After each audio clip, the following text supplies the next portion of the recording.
Oh, hey, a little bit of news right off the top. The Frontrunner, which just turned 1 year old this week, is a finalist for the first ever Dan Jenkins Medal for Best Book in Sports Writing from the University of Texas Austin Journalism Department. Crazy. I don't know who nominated it, so I thought it was a scam at first.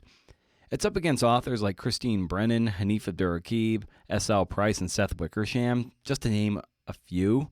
Yeah, I'm in about as much shock as you are. Also, congrats to my pal Kim H. Cross, who won a National Magazine Award. And if you're in the Pacific Northwest, you might want to come hang out with me and a bunch of other badasses at the Chuckanut Writers Conference in Bellingham, Washington. I'll be giving a mini keynote about Raging Against the Algorithm, you heard, and a master class of sorts on interviewing. It's June 25th to 27th. Visit ChuckanutWritersConference.com to register. Oh, ACNFers, this is dragging on. I know I ask a lot of you. I ask you for your time, and then I have the gall to ask for ratings and reviews. What an asshole. I also ask that you check out Pitch Club at welcometopitchclub.substack.com. Pitches ranging from ancient queries, feature stories, and off-the-cuff, unhinged essay pitches, and more. We've got some great ones coming up. Daniel Pollock Pelsner's pitch to Lin-Manuel Miranda to be his biographer, and my overview for the Frontrunner, just to name a couple. Maybe even one of my failed pitches with a response from an editor about why it sucked ass. Forever free. You read a little, you listen a little, and you learn a lot. Welcome to pitchclub.substack.com. The people who stick around, I think, are the people who are really getting the feedback loop in themselves.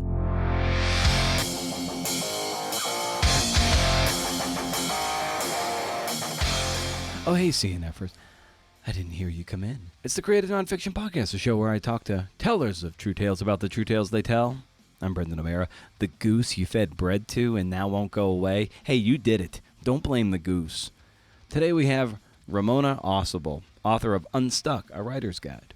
It's published by Tin House and distributed by your mom. Sorry, I can't help that sometimes. Ramona's curriculum vitae, yeah, we're speaking Latin now, is pretty dope.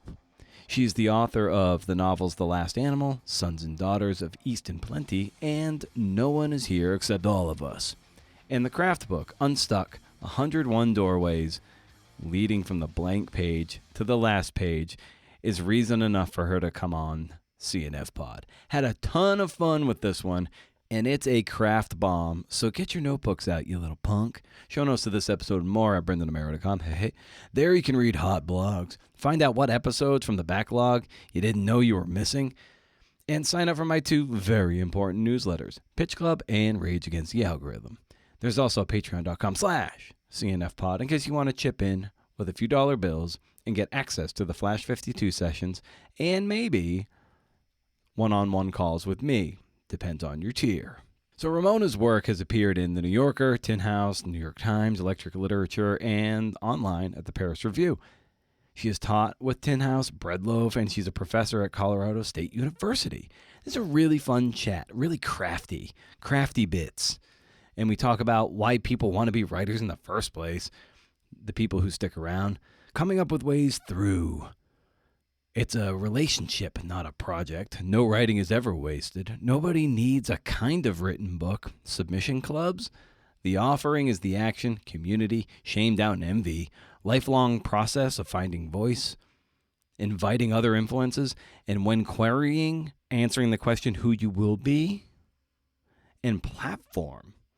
You can learn more about Ramona at RamonaAusubel.com and follow her on Instagram at Ramona Ausubel.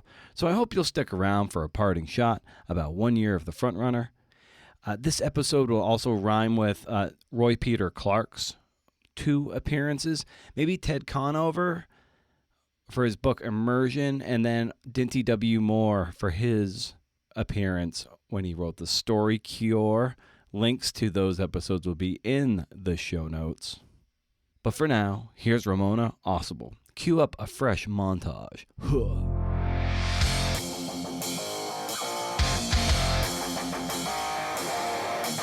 We're gonna do this. It was all people being like, bro, I just drank 2 40s and that was crazy. For fuck's sake, at least we tried. this doesn't look very fun. This is going to have to interest somebody somewhere other than me.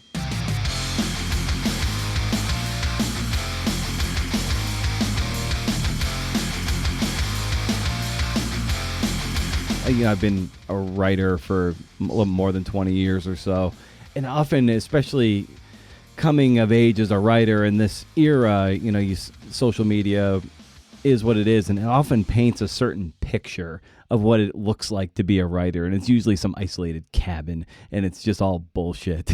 And I think a lot of people, they're like, oh, that looks cool, that's idealized version of being a writer, and that's maybe why people are attracted to it. So I wanted to get a sense from you, because you've worked with so many people and you've written several books, just as like, why do you think people are so attracted to the idea of being a writer in the first place?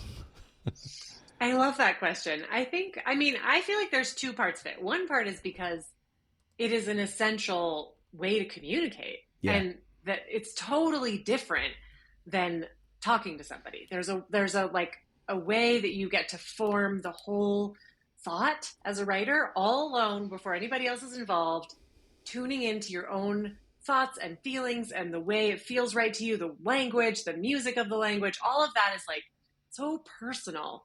And then you get to pass it over, and you still get to communicate, but you had that time in your own self first. So I think that's part of it. I mean, that's a big part of what people want. But then, there's the sort of like tweed jacket, elbow patches, like cabin on the moors, where you're like looking out in the fog, and maybe at some point you'll like put on your wellies and go for a walk. But otherwise, the only thing you have to do is think and read and write all day long. Yeah. Which sounds just lovely and is not the life of any writer that I've ever met.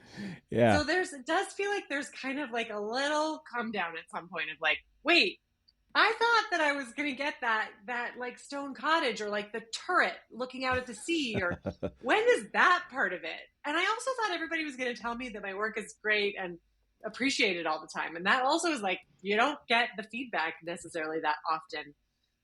And the people who stick around, I think, are the people who are really getting the feedback loop in themselves before it even has to go to anybody else, where to listen to yourself as a reader and to feed that voice becomes really satisfying and meaningful, even if it never makes its way to anybody else, or even if the people it makes its way to are your mom and your three best friends. And that's it. That it has to matter to you more than it's going to matter to anybody else, because nobody's going to be like out there showering you with praise.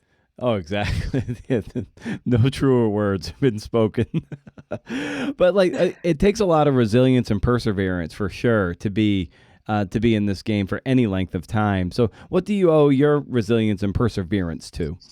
Part of it is that I think I'm just kind of like a golden retriever with a short attention span for whatever happened at the end of the thing. I'm like, oh, right, I got a nice review, and somebody wrote me a really lovely email who I've never met.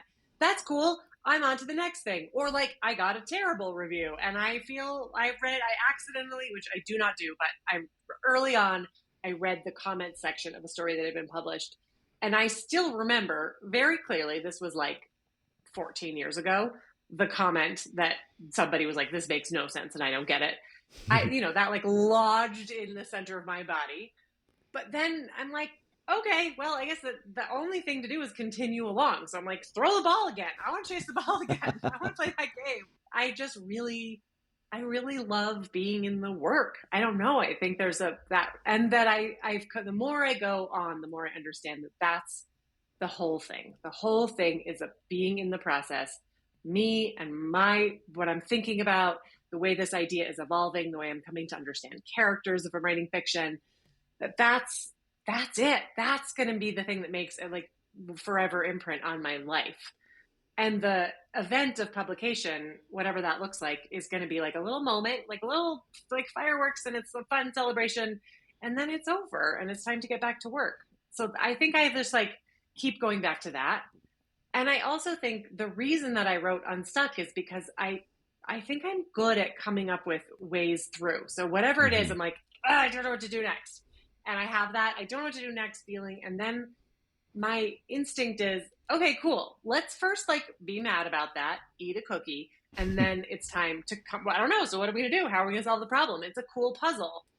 Let's try this. And that I started to keep track of all of those let's try this things. And pretty soon there was a lot of them. And now they're in a book. Yeah. Yeah. It's, yeah, getting your way through. Yeah, a lot of people get stuck or stumped at any moment. A lot of times it's that honeymoon phase. Like they have this idea and so much juice, and you get like, I don't know how many 10-page novels or 10-page memoirs are out there, because you run out of gas pretty quick, and then you realize that it starts to get pretty hard and difficult to kind of push through that resistance and push through the middles. And just for you, what has been the exercise, and when you meet that resistance, to realize, oh, this is normal, and then you're able to muscle through? That's another one of those preconceptions that I think we go in with, that you're going to be, when you arrive, when you finally become a real writer, you're not going to feel that stuck feeling anymore. You won't, like, students are constantly being like, so what do you do about writer's block? I'm like, you keep writing. You find a specific and small entry point and you continue on. There is no moment when that stops happening to you. It's not something that's ever solved. And I think doesn't even have to become this big looming force. And that, I see that with writers all the time, of like, no, but you don't understand. I've come to the place where it is impossible. I can't see where I'm going. There's nothing in front of me. I won't be able to move forward. I have to stay here until I just get it. Like, you're never going to get it. You just are. I mean, maybe like every once in a while that happens, but for the most part, most of us have to be like, okay, I'm in this like dark place. It's all foggy. I can't see anything. What do I have? I have a little sense of who this character is. I have a little sense of like the space of the world. And there's a 100 flashlights hanging on the wall. Why?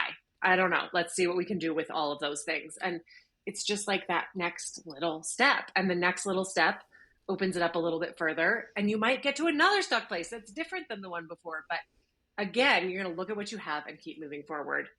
And I think it said there's 101 different doorways in Unstuck, and all of them are some version of that, a way of getting some perspective, a way of either zooming in really close and getting into like the granular stuff, or ways of creating that one small step forward so that it doesn't feel like it's this giant impossible task, but instead is a continuous act of discovery, which is not only not a problem, but is a good thing. It's the fun part too. So not knowing also means that you get to discover so much more. I was just texting with a friend this morning who's like, I'm back to the bottom of the mountain with my novel. I just like, I feel like I have to start all over again, and I don't know how to climb this thing. Like, oh, I hear that. That's a hard minute, and you should like take some time to be nice to yourself. And then the good news is, there's so much more to discover. That just means that all the fun stuff is in front of you. Nobody is going to show up who's going to tell you which of your ideas is the best one and is going to lead to the best version of the book. There just will never be a moment when somebody like comes in and is like, oh my God, you know what you should do? You should make it first person, and it's in the mom's perspective, and she's on a dinosaur farm. You're like, oh, great, thanks. I'll just like get typing. That just doesn't happen. It all has to come from within. So we each have to be in that like sort of conversation with ourselves and with the work. It's really a relationship, not a project.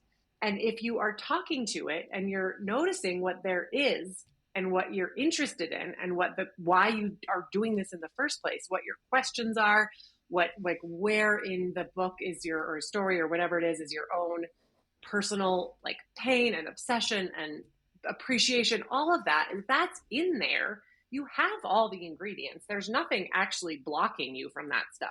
It's just an idea that you don't have access to it because you need some kind of outside permission or outside information, and you don't get that. You just have to keep asking again, where am I here? What am I interested in? What would be the next most fun thing?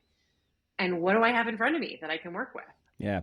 What's been your experience of, running into that resistance and then the temptation to try the shiny new thing, be it a news story or something else, and instead of sitting with the ugly? Yeah. Well, I mean, so many writers have something in the drawer, a novel that never worked. I've been reading Elizabeth McCracken's writing craft book called A Long Game, which is fantastic.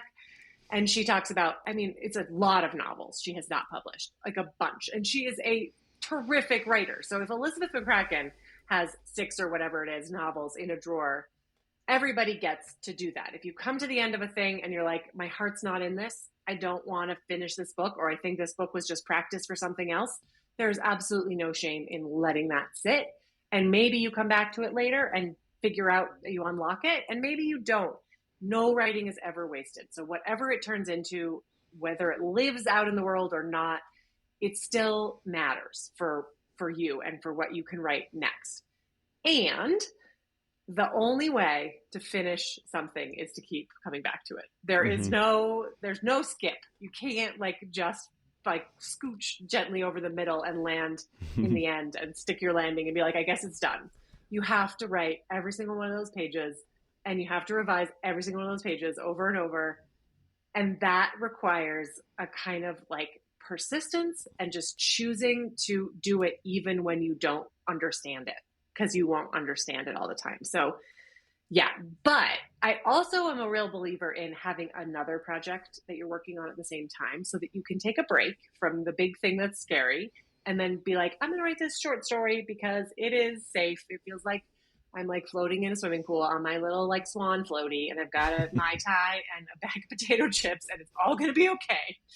That is really different than trying to write an entire novel. And so many times turning to a short story has saved me and saved the novel. So that then when I finish the draft of the story, even if I only write a couple pages of it, I feel like my confidence is back. I'm like, okay, I had I played around. I feel like I'm ready to go back. And so many times that something in that story teaches me how to write the next part of the novel. And then I go back and I run as far as I can run with it. And then I need to take a break again. And that's great. So I feel like going back and forth between two things is wonderful. Letting something go that really doesn't feel like it belongs to you, or your heart's not in it, that's also okay. But if you know you want to do it, you are going to have to be the one to do it. And you're going to have to make a lot of space and time in your life for that. Oh, for sure. And I remember I was speaking to a group of MFA students at my MFA alma mater. It had to do with what you just brought up about this idea of having books, unpublished books in the drawer, Elizabeth McCracken's unpublished books. Yeah, my MFA book thesis, I tried hell to sell, and it wouldn't. And I had a mentor who just said, he was just like, you know what, sometimes, Brendan, we write books and they don't get published, and you just got to move on to the next one. And that's a hard pill to swallow. So I've got that one in the drawer. I have this other baseball memoir in the drawer that I pivoted from to do a biography on this runner, Steve Prefontaine. And when I was talking to the students and they really you gave up on the memoir, I'm like, well, not really, but I did table it for however long it's going to take. That might not come out for 15 years. I don't know. But the idea, it was almost how do you, the glaze went over, oh no, you can write a book and it doesn't get published. I was like, yes. And to write books, you need book practice. And you just got to kind of get better at writing books by writing books. And sometimes they're going to publish and sometimes not. I think that's kind of the sideways pill going down the throat, but it's a lesson I think everybody's going to learn eventually. Absolutely. Definitely. And you have to be knowing that it's possible that you won't ever come together as a book that leaves your own house. You still have to put your whole entire soul and all those hours into it. You can't hedge. There's no point along the way where you can be like, well, I'm just going to kind of write it, and then if it doesn't sell, I won't be heartbroken. It won't sell because you're not in it. You're kind of writing it. Nobody needs a kind of written book. That's not helpful at all. So that doesn't change no matter. I'm working on a new novel and nobody owns it. I don't know what's going to happen. I have been working on it for 3 years, and I'm in a part where I'm like, this is all I'm doing. I'm focusing on this all day, every day. I have spent, who knows how much time, and I'm doing it knowing that I don't know what's going to happen with it. That never, unless you become some kind of crazy bestseller, none of us ever have a guaranteed next thing. And to your point earlier, once you have a satisfaction with the work and the process itself, that becomes its own reward. And then we're divorced from the the outcome and the results driven process of the publication and sales and yada yada yada. But if you can sit with the work itself and enjoy that, like that in and of itself is the juice. Yeah, exactly. It's really amazing to have a part of my life that I can, it's like I'm living a second life. I go through my day and I do the things that the like wonderful things, the, mundane, constant, whatever it is, unloading the dishwasher, trying to figure out why the laundry is always on the floor, even after I've put it all back in the basket. My children just like walk past it and it like floats away. All of that stuff is so much what I spend my time doing. But meanwhile, I have this whole other world that I'm carrying around with me for all those years. And I like puzzling with it and like twisting it around like a little Rubik's Cube. Like, what if I turn this side and then this side? Oh, I see. This character is really like, she's all discordant. She's just like everything is fractured and apart. And by the end of the story, it's going to be integrated. Okay, that suddenly makes sense to me as I'm living my life. And that's so fun and so cool to be able to be living with that and to be thinking about it and kind of pouring things from my lived life into the book and things from the book into my lived life. And I do want to sell it. I hope I do. But if I don't, it won't have been a waste. And I'll start something else.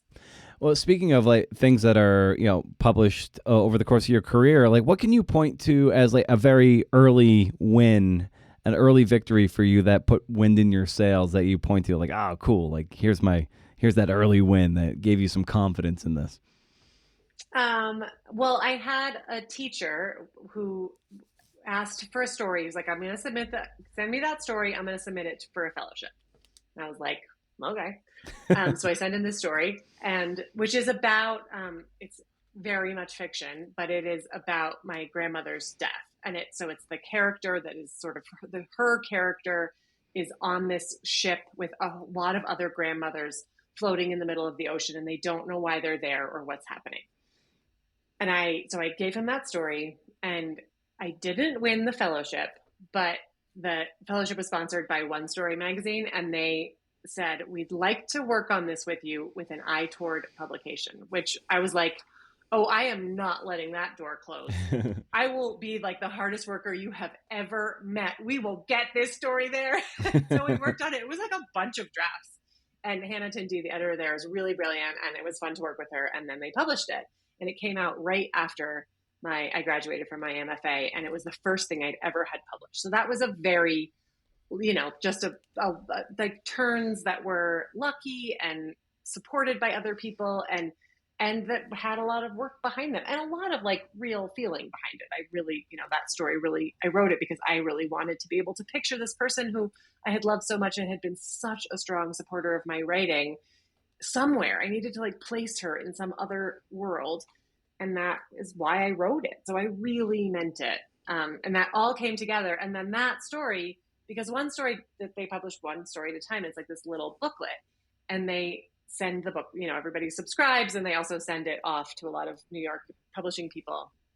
And I started to get notes from agents and editors, which I then blew because they were like, do you have a novel? That's what all story writers get asked. And I was like, I do, even though I knew in my heart that this novel was not ready. Mm-hmm. I sent it out too early and I got 100% rejections, and it taught me a lot about how committed I have to be and how far I have to take anything before I'm going to invite anybody else in. I learned so many important lessons from that. But in the end, after like the whole year of rejections, I got one last email from an editor at Riverhead Books, which is a Penguin Random House division, who said, I don't know how I missed it, but I just got your one story. I really loved it. And I'd love to know if, do you have an agent already? I'd like to be on the list for anything you are submitting. And I used that to kind of open up. I was like, do you have any agents that you think would be right for these stories? And she introduced me to the person who is still my agent, like whatever it is, 12 or something, maybe even more years later. And I really felt like that, like in a way, my grandmother was like sailing her little weird boat out through this mysterious ocean and like kept like sailing it until she was like, you have to talk to this is my granddaughter and you're going to pay attention to this. But there was a like feeling that there was not just about quality of work, but about like sort of like using all the energy that you have from all the different sources And that event and that lesson are so still with me. Yeah, and you talk about a lot of that rejection that you endured there, and yeah, I'm coming off a big book proposal rejection, so I'm like licking my wounds a bit, and trying to figure out how to pivot from it, reframe, blah blah blah. A lot of people who listen to this show, yeah, deal with rejection in different ways, or they're getting it, and it sucks. But we all deal with it. It means we're in the arena. So, just what have you known to be true about rejection, and how do you metabolize it? That's so much part of our jobs, right? Is learning how to do that, because it is a part of every writer's life, whether it's a short story or something you're submitting to a literary journal or a magazine or a book proposal or a review after a novel's been published. There are just 1,000 opportunities for somebody to be like, oh no, I don't think so. And you have to like take that in, because this is this thing that you've like poured your whole self into, and it's so intense. I don't ever not feel it. And that has never changed. Whatever it is, all of those levels of things still like sink through my entire body, and I'm like, feel my heart drop, and it feels hard every time. And I know that. So I think for me, the first step is, yeah, it feels like that. You can feel that feeling. That's part of it. There's no way to not do that. So just, we're all getting rejected all the time. And I still feel that whole thing of it. It still feels just as bad as it ever did. And I have realized that the job is not to not feel bad, actually. That's okay. And that's maybe even important part of it, to just allow yourself to feel that feeling. Because then they can move through that, and then that opens up to, okay, once again, what do we have and what do I want to do with it? Is there something from this proposal that feels really important to me that I want to tweak it, I want to change it, I want to enter in a different way and try again? Or is it, okay, I tried that. Now that that's not happening, I have a like clean field and I get to do something else. What would be the thing I would most want to do right now? That is also, that's an opportunity. There's an opportunity in that. And I have writers a lot of times try to have like pitch or submission clubs. So they're like in a group, and they maybe even do all their submissions for journals on the same day, or they're pitching things on the same day, or they're helping each other with query letters, so they're not feeling alone in it. And then track your rejections. And when you get whatever it is you're aiming for in a year, maybe it's like 20 or 50 or 100, you get to get yourself a present. That like the rejections become a pathway towards something that you want. Maybe it's like that cool pair of shoes, or going out to a fancy dinner, that you are striving to be putting stuff out there, then just like arms wide open, I'm throwing everything I have out into the world. And I know that a lot of it's going to come back, and I'm going to keep throwing, but also that the offering is the action, not the acceptance. Yeah. Yeah. And dealing with rejection too, and maybe you've experienced this as well over the course of your career, is, through the parasocial relationship that I have with some, listeners of the show, for instance, like when I shared that I was recently, suffered that, what felt like a very devastating rejection to me, I almost felt like I was letting people down. And it was just like, yeah, here are people who've been along for like so much of this 13-year journey for whatever it's been on this podcast, and then it's like, oh, I feel like there are these people who like root for me, like, and it's so cool that they do, and then I get this thing that's like a kick in the nuts, and then it's like, I feel like I'm not only letting myself down, but it's this the audience as well. What's been your experience with that? Yeah, totally. Yeah, we all feel that shame of like, I failed. I've been told that I don't have it, or that it's not good, or that it's not interesting, and nobody wants this thing. And your teachers who believed in you, and your listeners who believed in you, and your parents, and your spouse, or your best friends, or your writing group, or whoever, your dog, you're like, I tried so hard, you guys. But then I know so many writers now, and everyone has had this at some level, lots and lots of times. I have a really dear friend who I think he had 2 books published, and then he just couldn't sell his 3rd novel. They tried, he has a great agent, they tried for years. They didn't ever sell it. And eventually he had to be like, okay, well, I guess I'm writing another book. And he wrote another book, and then a couple of years later, he sold that book. There's a mini series based on one of his stories now. Like, that was a part where he like went down the thing and was like, I'm in the place right now where I'm not being successful in an external way, but that's not where I'm stopping. That can't be the end. It's just a moment. And then it's on to the next thing. And I'm sure he would tell us that he learned something in that book that didn't sell that made it possible for him to write the next one that worked. And we all just have to, like, it's such a long game, and it's a lifelong relationship. Yeah. So that whatever the rejection, as long as that feeling of like being able to zoom out a little bit and say, you guys, this one didn't work and it feels like crap and I'm mad, and can you just like be mad with me for a second because I need some buddies? And then, but on Monday, I'm going to start something new. Yeah. And I'm going to be with all of you who are doing that same thing. Nice. And how do you see yourself as part of an ecosystem of writing and community versus, that image of like that hermit, isolated writer? That poor hermit, he's missing the best part. Isn't he? Yes, writers are really smart and interesting and weird people. Like, we are all in this project of thinking really deeply and feeling really deeply and trying things that we know might not work and engaging with like the entire body of literature that exists already and each other as we're writing things in the moment. There's just this like incredible conversation. And I feel like the idea is to each of us add our own little piece to that. But we are each only responsible for that one piece. And it's so much more fun and so much less scary to be doing it together, as this like literature is a collective project. And we're each like sending our little stream into the big lake. And so it doesn't matter. Like, your little stream is just your little stream. And you get to celebrate the person next to you who's like, the river has like gotten real big all of a sudden. And it's like, so many good things are happening, rather than being jealous of that. Feel like, look at us, look at what our team is doing. We are crushing it out here. My little thing is real dry right now. It's not going great over here, but I'm going to keep I'm just still digging. I'm figuring it out. It's going to be okay. This is just but a moment. But over here is like, I'm so proud to be part of this. Yeah. That really helps me and feels like, both as a teacher and a writer and a forever student, that's how I want to feel in the work. Yeah.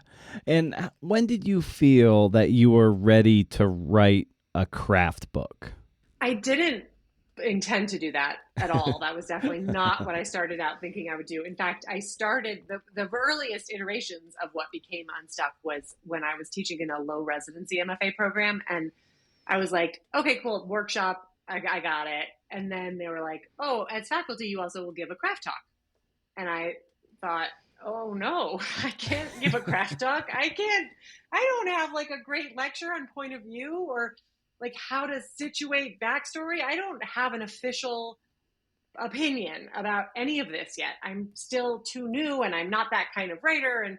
And then that same day I had 3 different students come up to me and say, sorry, I have to ask you a question. You're like, you all talk about revision, but what do you mean? What is that? Like, literally, what are you doing when you say you're revising? And so I thought, oh, actually, I do have thoughts about that. That's something I pay a lot of attention to. And so I wrote a talk that was it was called 8 Drafts in Search of a Story. And it was like 8 different points of entry.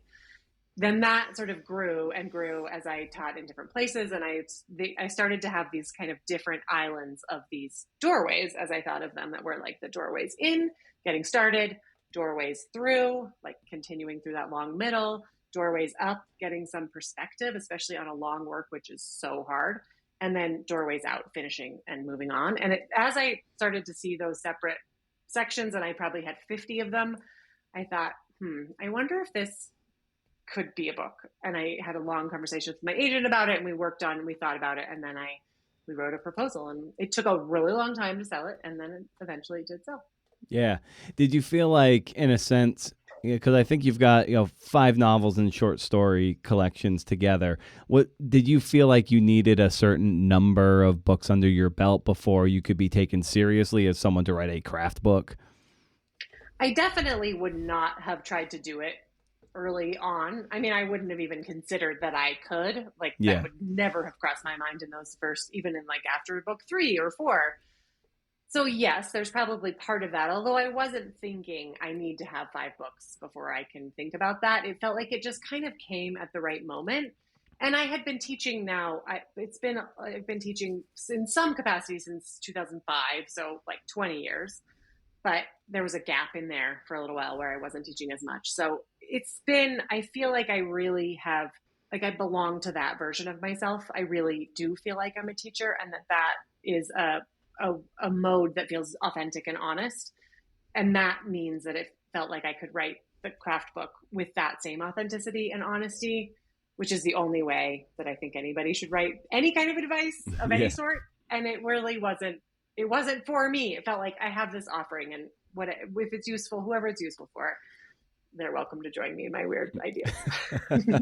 Nice. And I love early on, you're right. The purpose of this book is to give you ways into your own weird, gorgeous brain and heart for your work to be more and more itself. And I love that the kind of search for that individuality. You know, at the outset, what expectations are you setting for the reader embarking on this particular book? Yeah, that's the key for me. It really isn't about sculpting toward a particular kind of anything. There are a lot of craft books that will tell you how characterization works and how dialogue works, and some good ways to think about that. That is not what I'm doing here. It really is a way to say you're going to understand yourself and your work differently and better all the time by re-meeting it, like stopping and then coming back again with a new thought, a new position, a new entry point. I think that's truer than we all knew when we were starting out. And it feels like I'm just saying, like, what if you stand over here and look at what you're doing, and then over here, and these sort of like approachable, unintimidating doorways in that are really not about me at all. Each of them begins with like some little, mini essay that tells you how I got there and what it feels like to me. But that is not the point. The point is for a writer to be able to, in like a 5-minute reading period, find a new thing that feels like, oh, okay, I'm excited. I want to get back to work now. Yeah, and early on, too, you're right, like self-doubt and envy can construct a windowless room in seconds.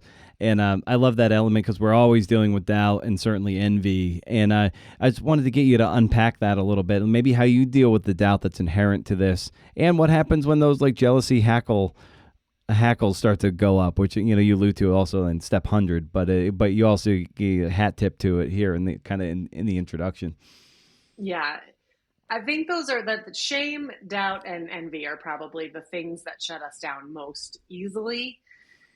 And doubt is like, that's just always there. That's like, none of us don't have that. If somebody doesn't have it, they're like a true psychopath, and you should not trust them with anything at all. Yeah. Doubt is like, it's a part of the process in a way that is unhelpful. A lot of the time we need to say, yeah, I don't know if I'm going to do this. I don't know if this is ever going to work. I don't know if anybody's going to want to read it. And I can't let those questions stop me. But I also feel like doubt in a way can be a good coworker, in that allows you to keep checking in again. So like, I wonder if this is working. I doubt this is, I feel that feeling of like, oh, something doesn't feel right here. That's actually useful, intuitive information to be able to say, then why am I doing it this way? Is this for somebody else? Is this a preconceived idea? How can I reorient closer to what I actually want here and what means something to me and what matters? So doubt can be part of that in a useful way. Sometimes we have to be like, I don't know, just go over there. I can't help you right now. That's just not what's happening. And sometimes we have to use that question to move us forward. And envy is, we all feel like everyone else is always more successful. Everybody else, and especially we know this, but it still happens all the time, that all of those social media posts are a tiny sliver of the truth, and people are not always dressed up for the award ceremony, and they're not always winning those prizes and getting that amazing front page review in the New York Times and getting the 6-figure book deal. But that's sort of like all that comes at us, and it feels like everyone else knows what they're doing. Everyone else is so far along and has so much more. And then there's like little me down here feeling crappy and wishing I was one of those other people, or that I'd had that idea, or all of the possibilities of that kind of envy. And I think that doorway 100 is the envy recycler, which is the like, okay, so I take that feeling in. That person just won the Pulitzer Prize. Whew, yeah, I did not win that. That feels like a thing. I feel that feeling. But all right, so what does that ask me about what I want to try for? Do I want to try to write something? I want to try to write a novel that's eventually good enough that it could be considered for a prize like that. Just considered. I have no control over whether anything wins, but I want to write something good enough that it wouldn't be crazy for it to end up on that long list or short list. That is like an actionable, that feels like something that I can start to work on. And then how can I take that same thing as the doubt? How can I take that envy and turn it into something that actually means something and that allows me, like pushes me on and makes me feel more confident in my own self or curious about my own self. So yeah, like not just shutting everything down, all those negative hard emotions, but saying, how are you going to be useful to me? How are we going to do this so that I keep going? Yeah. And I love, I think it's Doorway 60, commit to the bit. And you open it with a Dolly Parton quote that's like, find out who you are and do it on purpose. And that really gets to finding your voice as a writer too, which can be a years-long journey of synthesizing and metabolizing all your influences. So, what do you say? Like, how did you land on something that felt authentic to you and your voice from your influences?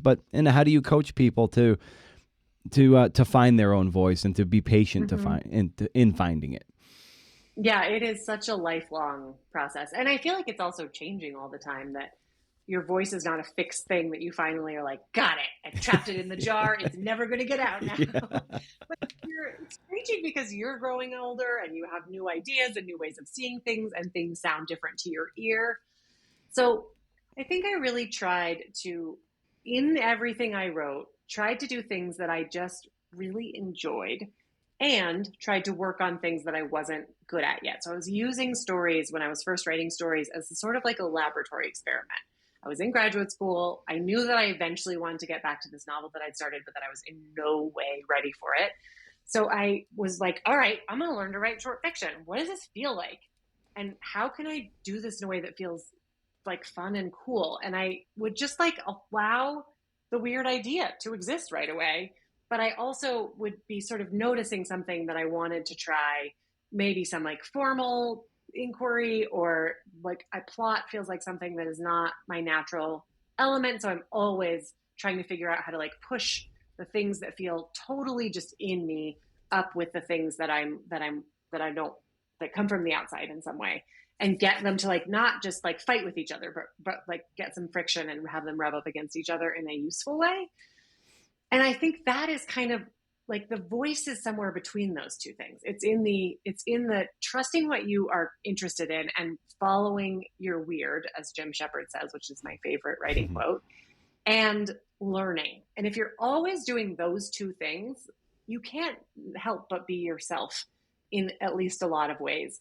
And then you do the thing that, as like George Saunders talks about, all the sort of meters that he has inside of him. And when he's reading something back and the meter is like, no, it's like on the no side. It's like leaning toward red. It's not feeling good. And he wants to work on that sentence until like the meter comes back over to green and it feels right to him. I like it more than I did before. That, like, you just do that over and over. And that is a real job of learning to listen to yourself and learning to even hear those things in you that tell you this scene is not that this scene is going to ring differently if we move that chunk of the conversation to the end where it like can like hit instead of just like, sort of swoosh into the next thing. Those are things you have to learn by doing them. Like you're playing an instrument. You need to tune all of your ear and your all those sort of intuitive capabilities. So it's as much about those intuitive capabilities as it is about some voice that you discover. And no matter where you are in your career, you need those capabilities. Those are the ones that are going to lead you to the best stuff.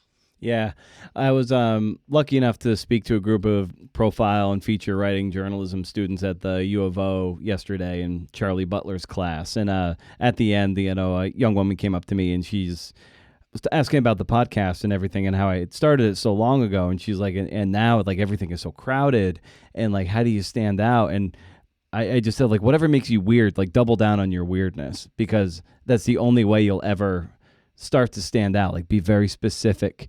Whatever makes you quirky and odd, like all of that. This podcast is all like heavy metal music and talking about shit we don't want to talk about and the demystifying the process. And like as a result of that, it's kind of built its own little thing.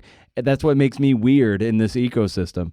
And so I love hearing you echo that sentiment of like, yeah, we need to be weirdos, be Weird Al to make this thing work. Yes, I love that so much. I think that's exactly right. And it also goes back to the thing we were talking about at the beginning of you would do this, you are really enjoying it because it's actually your real self. You're not having to like put on a dumb suit and like show up as like Mr. Podcast host guy and fake it. That would, first of all, be really boring and it would be a stupid waste of time. But you also probably wouldn't really enjoy it that much. And then the conversation would be less good and it would have petered out long ago.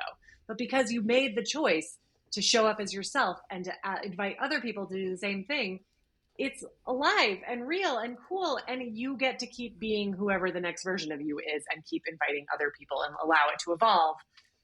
I think a lot of that is that just keep choosing to hear yourself and to be out loud, whatever the thing is that you are right now, whatever you're really, truly interested in right now. And then even if nobody cares, you will have cared and you will have done something that was real to you. That's it. Then you can't fail.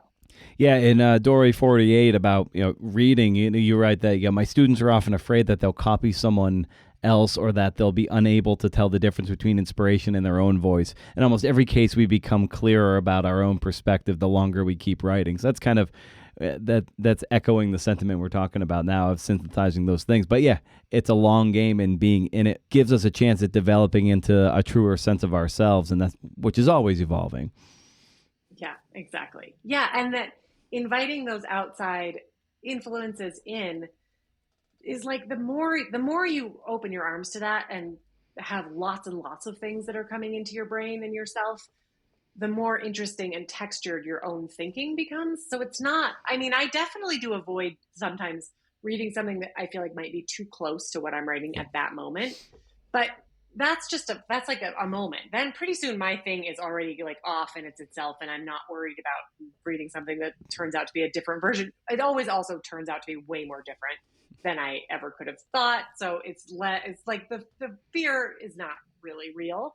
But I was talking to a student the other day who was working on her MFA thesis, and she was like, I don't know, I feel like it's like going kind of in a YA direction, and is that bad? And then there's like horror, do I have to choose? And I felt like, that's cool. Those are like walls that are kind of like coming around you. You get to push up against, you get to like grow ivy over them. You get to knock parts of it down and use other parts. That's all part of the landscape of what you're thinking. And you can use your influences however you want. You can use them because you hate them and you want to do the opposite. You can play with the tropes and sometimes flip them over on their head and sometimes pick a useful thing that's just exactly, you want to take it exactly as it is. And you can paint it and graffiti it and run a train line through it, and all of it still is yours, but you don't have to exclude the things that already exist. In fact, the more you include them, the richer the whole thing gets to be. And the more you remember that you're writing in that bigger pool, and that it's like this, it's fun. You get to bring in like the blocks that other people have been playing with. Like, oh, I want to play with your blocks too. Cool. That sounds fun. Yeah. Well, even echoing back to the start of our conversation, and we were just talking about writer's block, and then, or maybe this sort of genre creep of the student of yours coming in kind of gets to door 49 of just F it, just like, fuck it. Just, if a zombie just started to walk through the door, like, well, all right, well, run with it, see what happens, because maybe that zombie will walk through that novel and just veer off into its own short story, and but you'll never know if you just didn't let it happen. I really love that. And how often do you employ that particular thing to your work? So often. So often. Yeah, I was just thinking about it today because I'm working on this new novel and it has kind of a fairy tale, a little fairy tale veil that has gotten louder as it comes to the end of the novel. And I feel like, oh, fuck it. Let's just put the fairy tale in there. Let's just name it, right? Maybe early on, or maybe like a third of the way in. It still has totally real characters that live in the world that we live in. And it takes place in the like 90s in New Mexico where I grew up. So it's got a lot of my like teenager life in there. There's so much that's real and that's very much tied to our world. But then it was like, what would be the risk? I mean, the worst risk is like you put it in and it doesn't really work. But I'm putting it in. I'm like going in with my Sharpie and being like, yes, this is here. This is how it works. And I feel like even if I trim it back later, it will have kind of created those useful boundaries. And yeah, like fuck it, just name the thing, just say what you want to say, try it bigger, double it, and then you actually know what you're working on. Yeah, to that point, I think it must have been in Stephen King's On Writing where he was thinking through The Stand and it was getting too big. And it was just like, oh, what if I put a bomb in this house and then like kill 6 of the characters or whatever, however many it is. It's like, okay, that kind of liberated him to prune that tree and go into and keep the momentum going forward. And it's just like that might have been an effort moment for him where he was just like, let's just blow up half the cast and see what happens. Yeah, exactly. Yeah, because you start with something you don't understand yet, and you come to understand it by writing it. Second draft, you knows things that first draft you could not have known, and same with fourth draft, you. And then, yeah, you could start to be like, wow, we've really gone crazy over here. This whole idea of this like gang that's going to rob the farmers market. I actually don't think that's part of this book, and you maybe lose 100 pages of something, and that's you have to say in this next draft, I'm going to try it without that. And that's not a permanent decision. Every part is a moving part. Anything can always be put back or taken away. But you have to decisively give something a try. So once you try it, you'll either be like, yeah, this feels better, or wait, I missed that and I need to figure out a way to bring it back in. And so then the next job is, how can I figure out a way to bring it back in? Yeah, and later in the book too, you talk about writing a query letter, and that's different for fiction as it might be for nonfiction, but they're all kind of part and parcel of the same little umbrella of pitching and so forth. But I love when you say like when it's time to introduce yourself in your work, and who will you be, and that's something I've never quite thought of with a query, and I love your spin on it. So yeah, run with that a little bit about this casting forward. Yeah, this came from I had a lot of MFA advisees one year because we had people on sabbatical and I just had the whole third year class. So I decided to give them a kind of professionalization, an informal seminar. And every week we would meet and talk about a particular thing, whether it was how to read your work aloud or how to think about literary magazine submissions. And one of the weeks was query letters. And when I started planning that, I was like, ugh, this is gross. I don't feel great about this because none of them are ready yet at all to start querying. They've like been writing this thing for 3 years at most. And it takes longer than that to write your first book. So they're not ready. Why are we rushing ahead to publication when it's not time? But then when we did it, what happened is that everybody wrote this thing and they saw the difference between the things they could say now and the things they wanted to be able to say when the book was finally done and they were ready to actually do the querying. They wanted to have gone to some writers' conferences. They wanted to have done research in a particular place for this novel or nonfiction project. They wanted to have some publications, some short publications under their belt. They wanted to have written some short stories that they could even submit so that they could try to publish them. And that became this like really wonderful opportunity, of feeling of, oh, there's so much that I want to try to do. And they left with not like, oh, my query letter sucks and I have nothing, I have no platform, I have nothing to stand on yet, and I'm already failing. But like, okay, I am here on this map right now. But where I want to be is like through this whole path. And so that's my path. That's what I'm going to start working on now so that I can land somewhere in that zone, even if you think you're headed out exactly one way and you don't usually go that way, but you somewhere further with more that you can offer, which I feel like is kind of how we should all be doing it. I mean, I guess in like business, you'd write a 10-year plan or something, but I don't care about bottom line or sales figures or IPO or whatever those things that those people talk about. ROI. But I do, exactly. Yeah. Yeah. Stock, I don't know. AI, like, I don't care. Just like, like, who do you want to be in a few years? What is that? How is that exciting to you right now? And what do you want to get started on? What particular doorway or an advice or key to a doorway do you find maybe hardest to follow for yourself? That's a good question. I mean, I've really used all of these things. I think that I probably am not strict about exactly following it perfectly, but it's also because I've done it a lot of times. And so I know that wherever that little burst of energy comes from is great. It doesn't matter if I started off trying to do the like NV recycler in this way, and on step one, I like had a different idea. That's great. It did its job, even if I'm not using it as the like exact, if you can use the hammer to do a screwdriver's job, fine. Whatever's working for you is great, and you should go with that. So that maybe that kind of rigidity is something that I think we all need to try to take a breath and let go of. However it's working, whatever it is for you, that's good. You don't have to adopt somebody else's exact process or ethos or any of those things. And I think that took some learning for me to not feel like, well, but look at her. She gets up at 5 a.m. every day and writes for 2 hours. So I'm probably messing this up if I don't start doing that. I don't do that. That's not how it works for me. Maybe it would be good, but I'm not going to try because that would mean I didn't sleep, and I really want to sleep. Yeah. And you brought up platform a moment ago, just in elaborating on queries and stuff. And a lot of people on the show, it's something I think about all the time. It's so important, be it for fiction or nonfiction. But how are you thinking about platform and the many spokes to that wheel?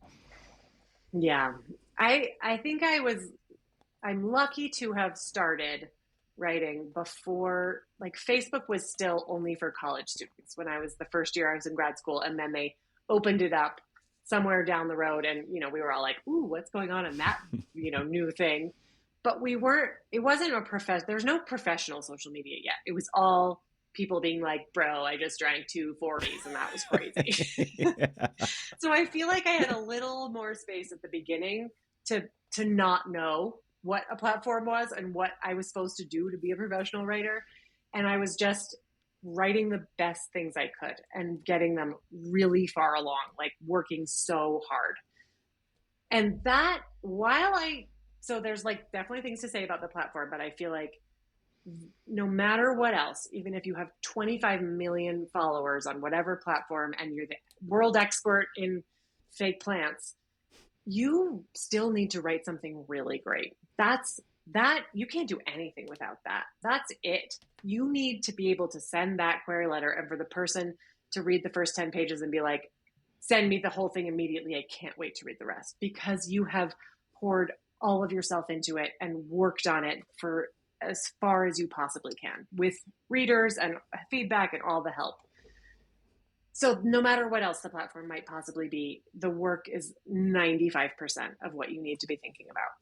And then when you get there, I think having some of those kind of like, you can trust me. Here's why you can trust me. These are the things that I'm doing in the world that give me some credibility, that I'm connected in the world that I'm talking about. So I'm not making these things up. Maybe it's for some people, especially maybe in nonfiction, is more of the sort of like, you need to be on some kind of official platforms and you have to have your professional self out there. I am still not very good at that. And I don't pay a lot of attention. I mean, I post things that I need to post, but I'm not like on there building a whole world. Yeah, it needs to be something. You have to have a place to stand. And it is also something that you build slowly. So it doesn't have to be that it feels like I just finished grad school or I'm starting out and I have to get all these followers, start a Substack, figure out, how to like be in all these associations, go to all those parties so I can network. that's too much all at once. You need to start with a genuine thing. I remember when my first novel was coming out, and I had lunch with my editor in New York, and I said, like, should I like start a blog or something to support this? And she was like, do you want to start a blog? And I was like, no. She was like, then definitely don't start a blog, because you would not be good at it because you don't want to do it. So don't do something just because you feel like you should. Try to find ways to build your platform that actually are yours, where your voice is there, your ideas are there, your connection to the material, whatever it is at the moment, is there, so that you're building something that actually stands up, rather than throwing all your energy at some grand project to get 1 million followers, or start a newsletter. We don't blog anymore, but you could start a Substack that you don't really care about, and then it falls apart, and then that was your platform, and you put all your energy into this mythical idea of a platform, and it turned out it had nothing to do with you, and now it's over, and you're starting over from scratch. So small bricks that actually mean something to you continuously, and you'll get there. Yeah, so many people put the wrong emphasis on the totality of their writing presence, and you can get as good at social media as you want, but if you're a shitty writer, all you're doing is calling attention to how shitty you are. It's like you got to build that foundation of skill and craft, and just be a ripping good storyteller. At that point, sometimes the platform will take care of itself. Like you just, and all you want to be published anyway. So it's just like work on getting published, and then link back to whatever is important, and then over time, people are going to get real excited to see, your byline on a story. And like, that's what you set out to do in the first place, not to become an influencer, but to become a writer who is trying to share of the human condition or whatever. Mm-hmm. So we've been so hoodwinked over the last 15 years or so to put the emphasis on the wrong syllable, the wrong syllable, as the pun goes. So it's nice to hear you say that, building that foundation of like good sound storytelling and craft, and the rest will take care of itself. 100% over and over and over. Yes, completely. Yeah. And I don't really care. Like when I'm buying a book, I mean, I want to know if it's nonfiction and they're claiming to be an expert on something, then I want to know that they know something about it. But I'm reading a book right now called How It Feels to Be Alive by Megan O'Grady. It's about our relationship with art. Her relationship with art is kind of like almost like a memoir in pieces of art. And she teaches in the art department at CU Boulder, but she's not an artist. She is a critic and thinker and appreciator. And she really knows her shit, but she's honest about that. She's working with studio art students as the person who is a viewer and is helping them think about where they sit in the whole conversation, how these materials have been used across time. And it feels like such a cool position to take, that she's not pretending to be an artist, and she's also not pretending to be an art historian. She's this thing that no one else is. And that, like, she's an expert at that. And I love reading about it because it's so interesting. And it feels like it just opens up, like, how do I think about myself in terms of art? I very much do. It's a real part of my life, but I haven't thought about having a sort of like an official thing to say about it before. But she has, because she does. And that's how it works. Oh, that's amazing. Well, I love thinking of your book kind of like you're almost like a gatekeeper, and all the keys. You got a giant ring and 101 keys, and it's like you go up to a door and like, all right, got to go through this one. Let's try this one out. Oh, that one's not working. And I love the idea of like that's what this book is, and can, pun intended, like unlock some problems for a lot of people. So I'm really deeply appreciative for the work you've done. I can't wait to maybe dig into a few of your novels too, now that I know you now from this. So I just want to thank you for this work. And as I bring this conversation out for a landing, Ramona, I love asking for a recommendation of some kind for the listeners out there. It's just like anything you're finding cool and fun. Doesn't have to be a book. A lot of people recommend books, but it could be just about anything you're just excited about, you want to share. Okay.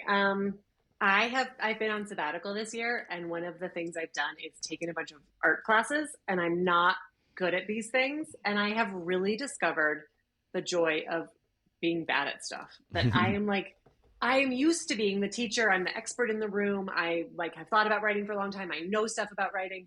And here I am, like, walking into this pottery studio, and other people are building these like amazing sculptural figurines. And I'm like working on this weird little salt cellar that like came out kind of like cockeyed and lopsided and the glaze didn't look that nice, but it is in my kitchen right now. We have salt in it and it's useful. And it was so fun to make it and to feel like not only am I allowed to try something that I don't understand, but that there's actual pleasure in not being good at something and just feeling what it feels like. So my recommendation is try something you don't know how to do and be bad at it and enjoy that. Yeah, it's like it doesn't take. I mean, just going from a kid to an adult drums out of a lot of that feeling of being bad at things. But then we see the performative art on social media of like everybody just seems to be amazing at all these things they're doing. It's just like, God damn it! Like I was just trying to make my little bowl here and it's all wonky and whatever, and everyone's making these like super polished things that look like they came out of a factory, and it's like those are further things in our way of like getting in the way of us just experimenting and just having fun with things. It's too bad. Like when we were kids, we could do 7 after school activities. You could be like gymnastics, guitar, pottery, and like, sword fighting. And you were allowed to just go and do it because that was interesting to you for that moment. And then you didn't have to do it anymore after when you were done. I think we as adults should reclaim that. Like, what do I feel like doing? That seems cool. Yeah. I'm going to sign myself up. Yeah. Austin Kleon has a new book coming out called Don't Call It Art. And it's about him learning from his kids and their reckless abandon for doing anything creatively. You as with your kids, I'm sure you know the way they look at. He basically wrote his book watching his kids do art, and he's like a good artist himself. But just so I've just started reading it. It's goes right alongside his other ones of Steal Like an Artist and Show Your Work and Keep Going. And so this idea of trying to get back to that fun of. Who cares? Just make things to make things and have fun. Who cares if it's bad? And when we call it art, we're putting too much pressure on it. Yeah. Exactly. Yes. Don't overthink this. Just put your hands in the thing. Exactly. Awesome, Ramona. Well, thank you so much for the time and for the work and for coming on the podcast to talk shop. This is a lot of fun. Thank you, Brendan. It's been such a pleasure. And thank you for doing this podcast. I love it. Yes. Awesome. Thanks to Ramona for coming on the show. The name of the book, again, is Unstuck. Love it. Love it that it's like a giant ring of keys to any number of problems. And boy, will you encounter problems. Visit BrendanO'Mara.com for more information about this episode and others. You can follow the show and me on Instagram at Creative Nonfiction Podcast. And be sure you're subbed up, either in the podcast feed, I sure hope you will, as well as Pitch Club at welcometopitchclub.substack.com and the Rage Against the Algorithm monthly newsletter. Both embed forms are at BrendanO'Mara.com, or you can just seek them out. I had an entirely different parting shot written, then I realized the frontrunner turned a year old this week, and I should probably riff on that. It's hard to imagine. It's hard to believe, really, that it's been that long. It's hard to believe that I've been doing this podcast as long as I have, 13 years. Going strong in this attention economy, despite what I might say or tonally convey, I am greatly proud of the book we put together. And I say we, because writing is a team sport, especially book writing. But what are some lessons that I learned? Well, here's a bulleted list. Write handwritten thank you notes to give out to booksellers, people who have had you on their radio program or TV program or podcasts. Say yes to everything. Don't saturate the market with book events, especially in the same city. Don't do that. You're just cannibalizing audience. Unless you're George Saunders, bookstore events are often a drag, and most won't help with publicizing. Social media is overrated. Email is underrated. One-to-one, I think, is underrated. Like, text a friend, email a friend, just one-to-one. I'm going to be here for this. Instead of like the infinite possibility of social media, which of course we all know is not going to be infinite, versus that one-to-one. You have that better connection. I think that works better. You're selling your next book as much as you're selling the current one. Don't expect your publisher to do your publicity for you. You're probably going to do 95% and they'll give you 5%. Start your marketing and publicity for the book years in advance. Slow is fast. You underestimate how much research you need to do in order to get a book proposal off the ground. Deliver a talk with the same energy to 4 people as you would for 40 or 400. Your attitude is contagious. good or bad. Either way, I vote for good. And enjoy the moment. Most of us, if we're lucky, are writing and publishing one book every 3 to 5 years. A lot of that time is in the cave and you're alone. And then you finally get to come forward with this thing. Take that moment and let it wash over you. You know, your pub day, all these events, like, oh my God, it's pretty special what we get to do. I know I'm a bit of a pill at times. I say that quite a bit. But when I'm doing events of this nature, being able to celebrate a book that I worked really hard on, I really did try to tell myself to just enjoy this moment, like take it in. It doesn't come along very often. Really enjoy it. I probably could write a parting shot for each of these bullet points alone, and I'm sure I'll come up with 10 more when I stop recording. And I'm not exactly here to wax poetic about it, but those are some lessons I learned, and maybe I'll expand on them in more depth in the future with parting shots. But those are the biggies, just off the cuff, really. I thought this would be a whole lot longer and gooey, but I'm so in the thick of trying to get the next thing off the ground.